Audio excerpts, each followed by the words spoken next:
இன்றைய ஆன்மீக தகவல். பெண்களுக்கு மங்களத்தாலி என்பது ரொம்ப ரொம்ப ஒரு முக்கியமான பெண்களுக்கு இது தாலி என்பது மிக முக்கியமான ஒரு சின்னம். அவர்களுக்கு ஒரு மகத்துவத்தை ஏற்படுத்துவது என்று சொன்னால் மிகையாகாது. ஒரு பெண்ணை, அந்த பெண்ணிற்கு திருமணமாகி கணவனோடு வருகின்ற அந்த காட்சி என்பது அவருடைய பெற்றோர்களுக்கு, அவருடைய உறவினர்களுக்கு மிகுந்த ஒரு சந்தோஷத்தை தருகின்ற ஒரு காட்சி. எல்லோருடைய இல்லங்களிலேயுமே திருமணம் என்றாலே ஒரு சந்தோஷம் அல்லவா? ஒரு பெண் திருமணம் ஆனவுடன் தன்னுடைய நிலை அடுத்த நிலைக்கு உயருகின்றாள்.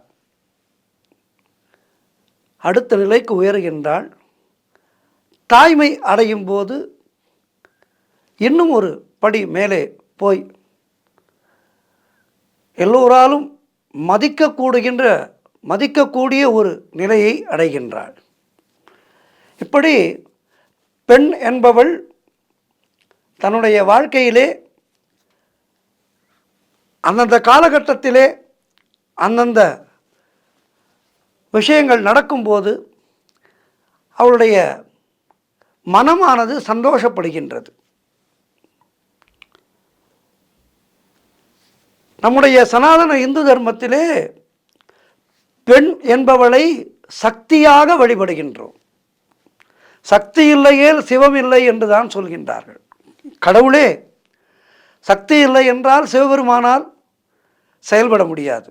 அதேபோல் மகாவிஷ்ணு, ஸ்ரீ அதாவது லக்ஷ்மி தேவி இல்லை என்றால் மகாவிஷ்ணுவால் செயல்பட முடியாது.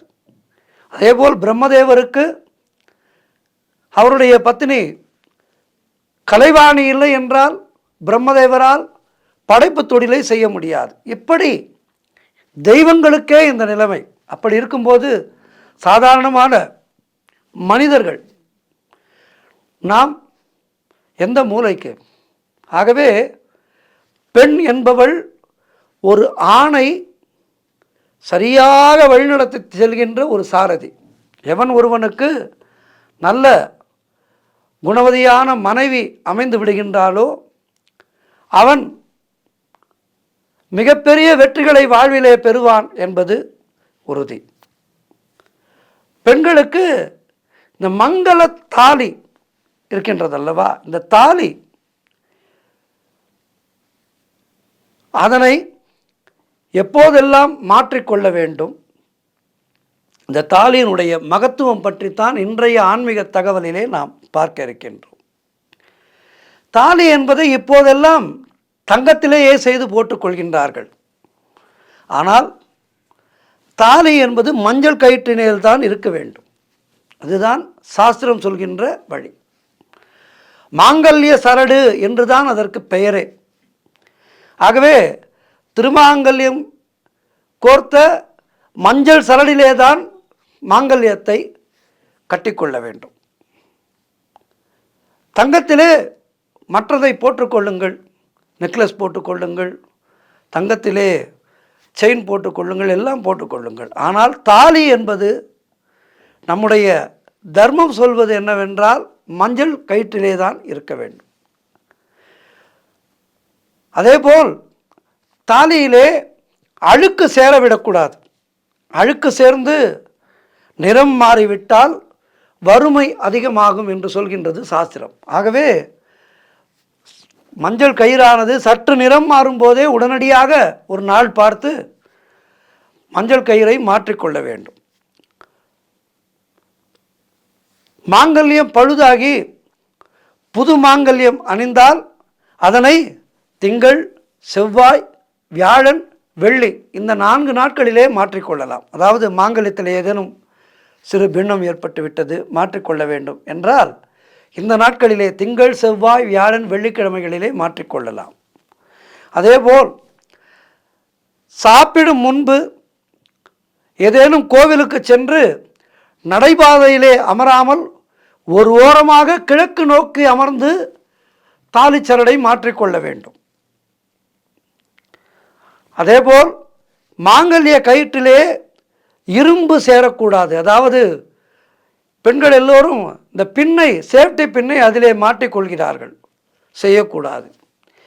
அதேபோல் ஆண்களும் தங்களுடைய யஜ்ஞோபவீதத்திலே, அதாவது பூணூலிலே இரும்பை சேர்க்கக்கூடாது. பின் போன்றவற்றை, பின் சாவி போன்றவற்றை பூணலிலே சேர்க்கக்கூடாது. பெண்களுக்கு விதிக்கப்பட்டிருக்கின்ற அதே விதிதான் ஆண்களுக்கும். அதேபோல் இந்த தாலி சரடு மாற்றிக்கொள்கின்ற நேரம் மாலை நேரத்திலேயும் ராகு காலம் யமகண்ட நேரத்திலேயும் மாற்றிக்கொள்ளக்கூடாது. காலையிலே மாற்றுவதாக இருந்தால் நல்ல ஒரு சுபகோரையிலே, அதேபோல் மதியத்திலே மாற்றுவதாக இருந்தால் நல்ல அபிஜித் முகூர்த்தத்திலே, மாலை நேரத்திலே மாற்றிக்கொள்வதாக இருந்தால் தூளி முகூர்த்தம் என்று சொல்வார்கள். அதாவது பசுக்கள் பாசறை சொல்கின்ற நேரம் மாலை 5 மணியிலிருந்து 7 மணிக்குள்ளாக இந்த காலத்திலே மாங்கல்ய சரடை மாற்றிக்கொள்ளலாம். நல்ல ஒரு சுபயோக சுபதினத்திலே மாங்கல்ய சரடு மாற்றுவதால் மாங்கல்ய சரடு மாற்றுகின்ற அந்த பெண்ணினுடைய கணவரும் தாலி மற்றும் பெண்ணுடைய கணவர் நல்ல தீர்க்காயுளோடு இருப்பார்கள் என்பது ஐதீகம். ஆகவே இந்த தாலி சரடை மாற்றிக்கொள்வது என்பது நல்ல நேரம், நல்ல நாள் பார்த்து மாற்றிக்கொள்ள வேண்டும்.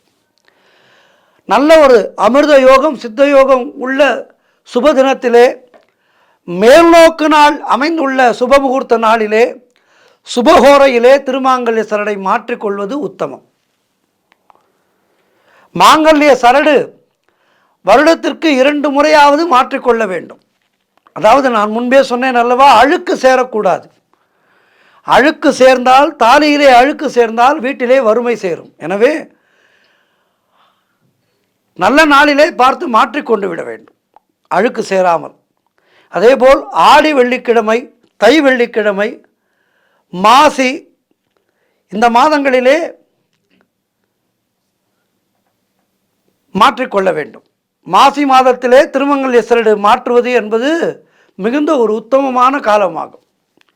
அதேபோல் திருமாங்கல்ய சரடிலே பழுது ஏற்பட்டு விட்டால் அதனை உடனடியாக நல்ல மேல் நோக்கு நாள் அமைந்த சுபமுகூர்த்த நாளிலே மாற்றி கொண்டு விட வேண்டும், தள்ளி போடக்கூடாது.